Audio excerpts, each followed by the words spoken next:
Jim Moginie, the Colour Wheel is the latest project you've been working on, and this is absolutely fascinating me. You're taking science and music and sort of moulding it into one, putting together a show, taking different aspects of science, such as music and colour, merging it all into one. Am I describing it correctly for a start? Pretty much, yeah. It's exciting. I was a artist in residence at Campbelltown Arts Centre a few years ago, and they kind of commissioned me to write this piece. And I'd always been into guitar, obviously, but really into guitar through the Break, which was our surf band, which was a guitar surf band, and my work with the Australian Chamber Orchestra as a sort of a jobbing guitarist, I suppose you'd call it. And then a few other things I'd done. It all led to sort of being able to sort of write things down on musical manuscript and be kind of a composer, which sounds a bit pretentious, but it's coming from the rock world. But it was a great opportunity for me. So I put it all together and made the Colour Wheel, really, which was this idea that being a science student back in the day, or a science graduate, actually, I'd always been interested in that as well. And I was fascinated with the era in the early 20th century when all of these guys like Einstein and Boltzmann and Marie Curie and, Heisenberg and, all of them, all of these characters were all coming up with this idea of kind of sort of deconstructing everything to see how it worked. In other words, taking everything apart to see what made it tick. And in parallel with that was this sort of art movement, which was very related to it, which is what the relationship is with the science, is the Cubism, where they were sort of taking everything apart and seeing how it all worked and then putting everything back together. So the nose was over here and the ear was over here, if you look at Picasso's work or any of those people. And they were just having fun with that. And in a way, and in music, there was an equivalence, which was this sort of idea that all of the notes of the scale were equal. You shouldn't be in any one particular key. That was sort of a particularly sort of a repugnant idea to sort of the modernists. And in a way that sort of crept into what I did as well, because I decided in a lot of the pieces of the Colour Wheel to not have it in any key at all.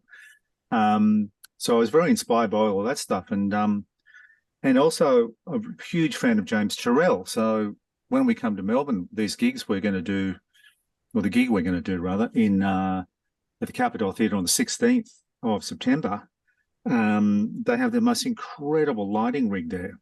So the idea is we're going to flood the whole place with Turrell-like colour, just completely intense, and have all this wild guitar music going with it, just sort of, which goes with the colour. The thing with colour and music is this thing called synesthesia, which is a thing that people have. Some people have. I don't know whether it's a blessing or a curse. I have it a little bit, I think, but if there's something calm and peaceful, usually the colour green goes with that piece of music, or red. It's obviously angry. They're the kind of easy ones to pick. So we've gone with white, which is sort of all of the notes all together. Which is all the colours together. That's what white light is. An incoherent kind of white light.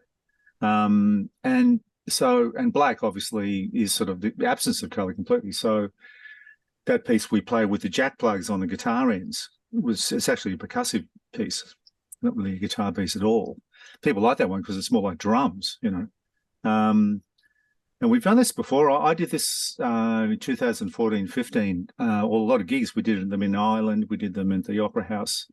We did them at a lot of arts facilities, galleries, outdoor festivals. It was all pretty wild and woolly, the gigs we did, because there really isn't a market for that in the traditional rock world.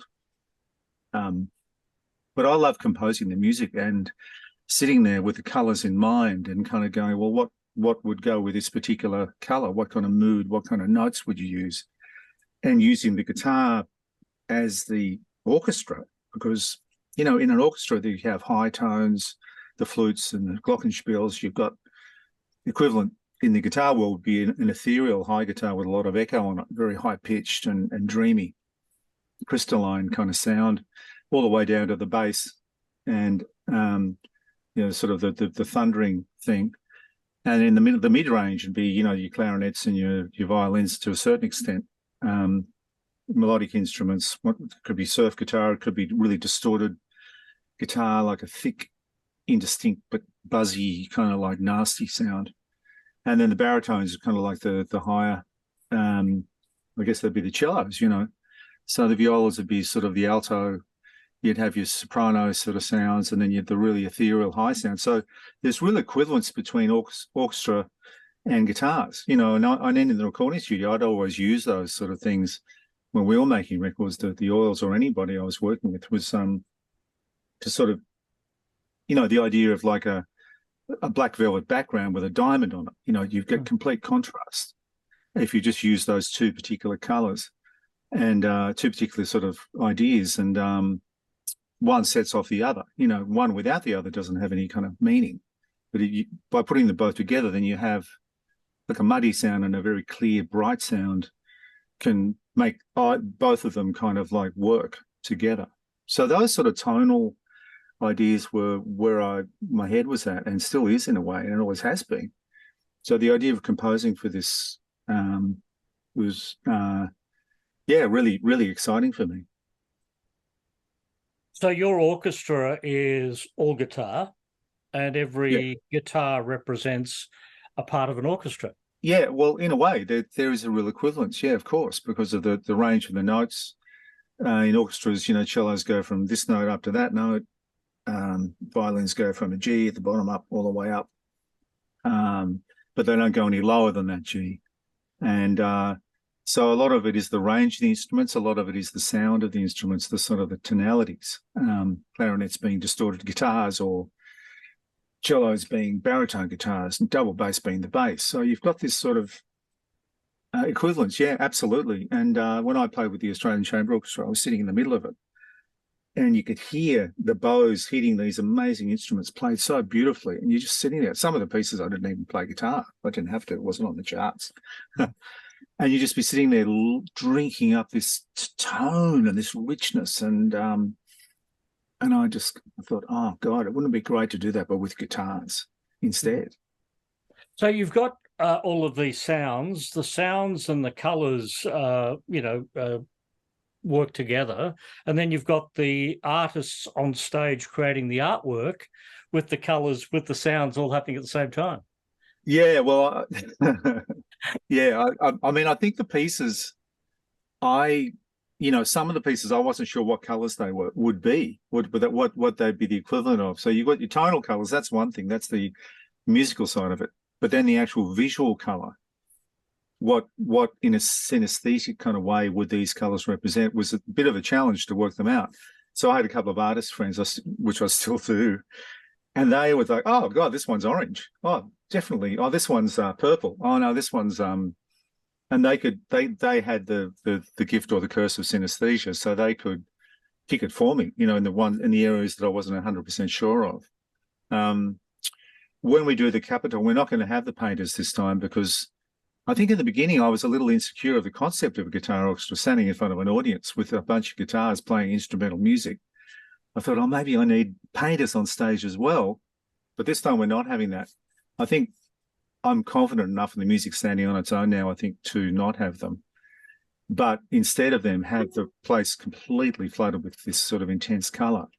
See, we've got a piece called Green, and the Green is a sort of an Irish melody. It's an old traditional melody called The Hunting of the Hare.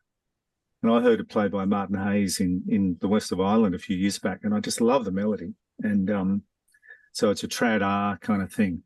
And basically, to put that in a guitar context, combined with the green colour, it's quite an emotional experience.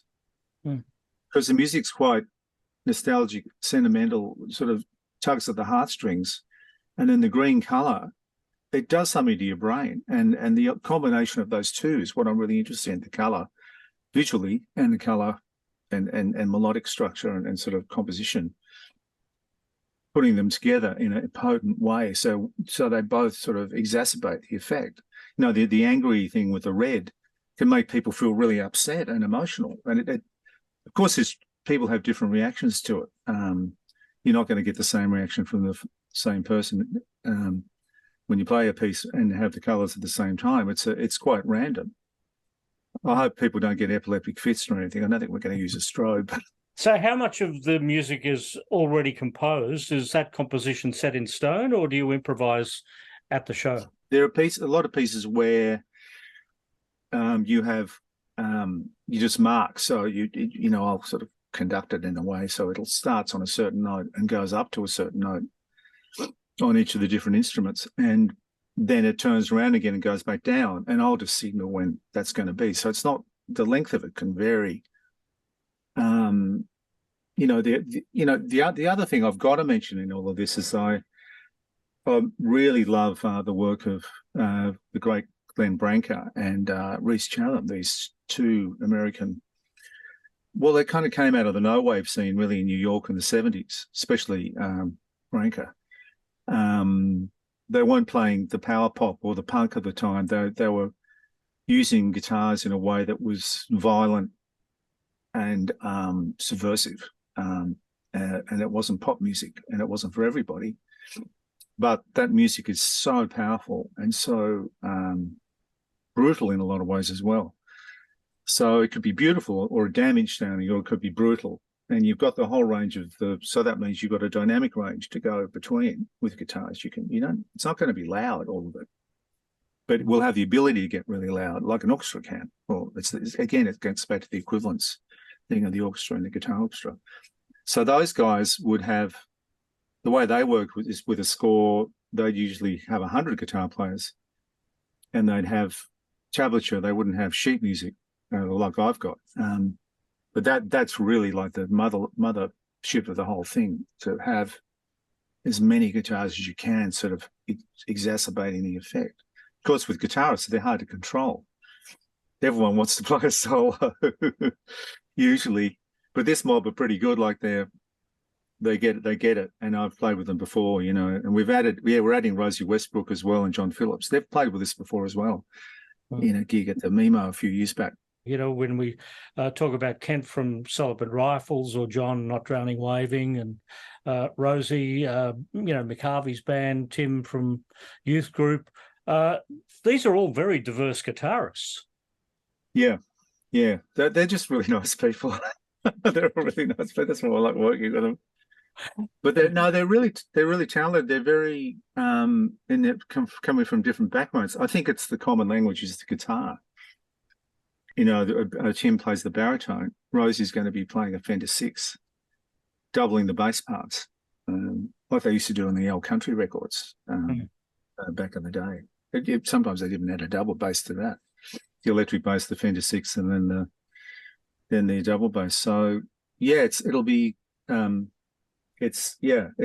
is a diverse mob for sure. Yeah, but it all seems to work together pretty well. Yeah. Is this just a project for now, for 2023, or will you be extending it into next year as well? I want to keep going with it. Yeah, I think it's the idea of guitar orchestra is, for me, it just lights up my brain in this particular way, and I would love to do more for sure. Yeah, definitely. Yeah. I mean, I'd say I'm almost in competition with myself at the moment, because I'm doing solo guitar stuff called Murmurations, a few gigs like that, sort of later in the year, sort of late October and then into November. Yeah. And then I've been doing a little bit of work with Rob Hirst, and we've just done an EP. The Red Continent EP. Yeah, with Hamish, Stuart, and so yeah, like I'm kind of a busy boy at the moment, I have to say. And the Family Dog's done a couple of gigs, my other rock band, but it's good. It's really interesting. I like it. Yeah. It's challenging. But what about Red Continent then, with Rob and Hamish? Is that just the 4 tracks? Yeah, it's just 4 tracks. Red Continent's sort of the song. They're probably if you call it a single, a song that's more, sort of a bit more catchy pop sort of song. And the rest are just Rob's compositions. So it's that's a really good project. I've loved that, because it's great working with Rob again, and putting in my engineering and hat and playing hat and producing hat, I suppose you'd call it. I've done that a lot in the past, actually, producing, and especially 2000, 2010 time. I did a lot of it then. Yeah. What about the break? Would you get the break back together at any point? Oh, I'd love to get the break back together. I love the break. Yeah, that was a lot of fun. I mean, that was really the gateway into all of this guitar orchestra stuff because, you know, we work with Brian Ritchie, and Brian is a hugely knowledgeable musician and brought a lot of things into that group that I never even heard of. Like he brought, you know, the idea of Sun Ra. He brought the idea of Link Ray. You know, he brought the idea of Gene Vincent. He brought the idea of, you know, monkish sort of vocals. You know, that sort of what do you call them? The Gregorian chants and things like that. And he always had laughed because he called himself the singer of an instrumental band, because a lot of the time he was sort of chanting. He wasn't really singing. So he was a great influence on me, Brian, and I've got to thank him because he introduced me to the most incredible music and musicians that I'd ever experienced, coming from America and coming from the Mona, programming Mona and the Mona Festival in Hobart. He very diverse musical chameleon is the old Brian for sure. He calls himself the singer in an instrumental band, but there was one singer on one song, wasn't there? On 10 guitars. There was. Yeah, we everyone said to us, like, you guys need to get a lead singer, you know, because the Oils had split up well and truly by then. And so we thought, okay, we'll get a singer, all right. Don't you worry about that. We'll get Engelbert. And it does exist. The recording is out there. People can search for it. Oh, I know. I love it. It's I remember the day I got the vocal track back from him. I couldn't believe he was going to do it. I thought, you got to be kidding. The Engelbert's not going to sing this for Engelbert. And it came back was the most incredible vocal. It was so sassy, and he must have been about 70 something at the time. But God Almighty, what a set of pipes that bloke's got. Oh, incredible, and perfect, isn't it? Oh, it's perfect. That's unbelievable. Oh, so yeah, no, he wasn't the only singer. That's right. Brian, we had Engelbert, our secret weapon, and also we backed up Rodriguez as well, because that was another thing we did. We backed him up when he did his tour in 2013, I think it was. So the break did the first half of the show in spacesuits playing space surf rock. And the second half, we came on and put on our black jackets and backed up, you know, Sixto, which was fantastic as well. So, and how sad about losing him last week. What a lovely man he was. Yeah, he was. He was a real musician's musician, and he was just he was like the voice of the working class in a way, or if you want to call it that, or for the common man. His songs always came from that perspective. He always had a really that common touch thing. And although the probably success on a large scale eluded him, you only have to talk to people. Look what's happened with all of the tributes to him in the last week or two.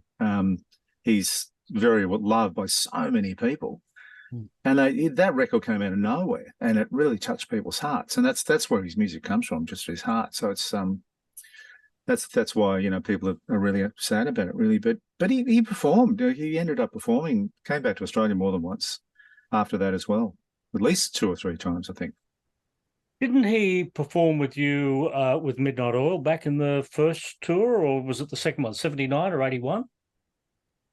We shared a fellow called Zeb Isaac used to manage us, and he was also a promoter. And so he brought Rodriguez to Australia, I think, for the Tantalorn Festival. It's the first time I think we became really aware of him, and Zev was sort of part of that whole thing. And so we met him there, and he performed on that festival too. And over the years, then we sort of kept in touch with him. He was living in Detroit, and we played in Detroit a lot when the Oils were touring, especially after we put Diesel and Dust out. We ended up going around the world. And he'd always come to the shows, sometimes waving a little Australian flag down the front. Yeah. He was wonderful bloke. Yeah, he was sort of a school teacher. He was a labourer. He did all sorts of, quite involved in politics in Detroit. I think he was going to run for mayor at one stage. So, I mean, that's the sort of guy he was, so civic-minded. Like Midnight Oil has now had a beginning and an end. So when we look at that from start to finish, taking out the co-writes that you did, I think just looking at your songs alone, there are 14 songs in total that you recorded over the albums from 1978 through to Resist. But Resist was very much you. That was 5 Jim tracks on the one album, which is more than any other album in the past. Were you driving that album? We just had a lot of songs that came up. Macarata, there were 2 albums, the Macarata album and the Resist album were all recorded at the same time. And so we split off the songs that related more to First Nations issues into the Macarata project. And, you know, I think that one's probably more of a Rob kind of record in a way and a Pete record.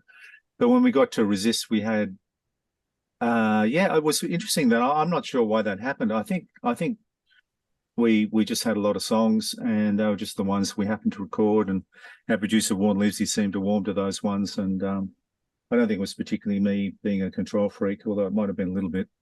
But I think we just thought, oh, well, you know, we'd always go with the best ideas. I think that the best ideas we'd have at the time.